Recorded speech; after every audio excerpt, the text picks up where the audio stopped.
I've said to you before here on the show, I find it incredible when you look at it, the bigger picture that both Meghan and Harry witter on about the world of social media, you know, whether it be X, which we used to be called Twitter, can't keep up, can you? The Snapchat, TikTok, YouTube, or what are all the other ones, you know what I mean? I'm sure if you've got grandchildren, you'll know exactly what I mean.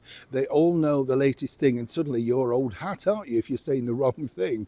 And of course, apparently it's toxic, according to Harry and Meghan, you know, we shouldn't be on it. We've got to protect the children. Yes, well, of course, that's unless you're pushing a business and you're trying desperately to get people to, well, click on. Yeah, another matter, isn't it? Absolutely. As ever, let me explain. Morning, lovely to see you today. As ever, thank you so much for joining me on a windy day in London town. At least we've got rid of the rain. Terrible situation for all the people in Saudi Arabia, isn't it? I mean, and just people say unprecedented weather, but not really when you look back in the history books.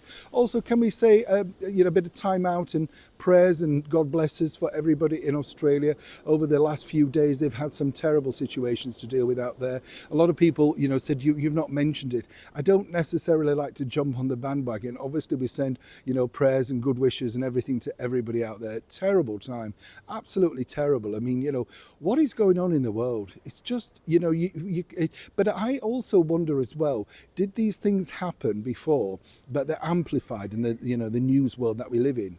I'd love to know what you think. Is that a same, you know, because obviously when you look back in Dickens' time, you know, Victorian era, lots of murders and everything took place, but because they were in smaller communities, you didn't necessarily see it on a worldwide scale, did you? Because they didn't have the infrastructure to put the information out. But on a more serious note, God bless everybody in Australia and anywhere in the world right now that you're going through a difficult time. Let's all try and join together and be nicer. Do you know what I'm saying? It's not us though, is it? There's some bad people in the world.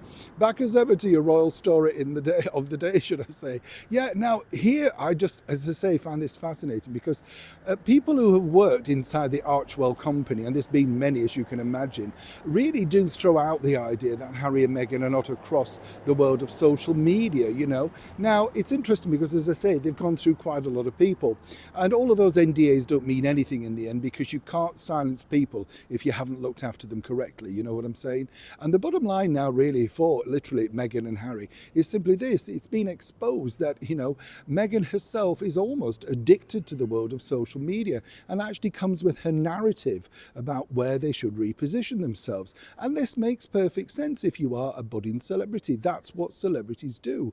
If they put out, for instance, a post and it doesn't work, take for instance Jennifer Lopez. She recently had to rename her latest tour a greatest hits tour because the original title and the original idea, the narrative, wasn't selling tickets. You see how that works? Madonna does this all the time, appears half naked on videos and then looks a bit loopy, and suddenly she hopefully sells a few more tickets.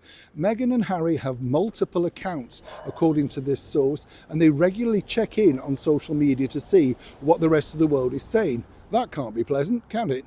And of course that would mean they would know everything that's going on, including of course debacles from her own family. But what's interesting is, as I say, for them to lecture you and say, no, you know, you shouldn't do this, social media is terrible, you know, it's toxicity, all that sort of stuff. And as ever, as we found out with Harry leaking information to a British MP over here, suddenly forgetting, taking private jets, they are literally huge hypocrites. Do not believe the hype. Meghan Markle knows everything that's going on in the world of social media, about her latest brand, about herself. She looks at it a lot of times a day, I'm told, and responds in certain individual accounts. Either way, if you didn't think Meghan had a finger on the social media pulse, truly think again. She's probably watching this now. Right, Meghan? Neil Sean in the very heart of London.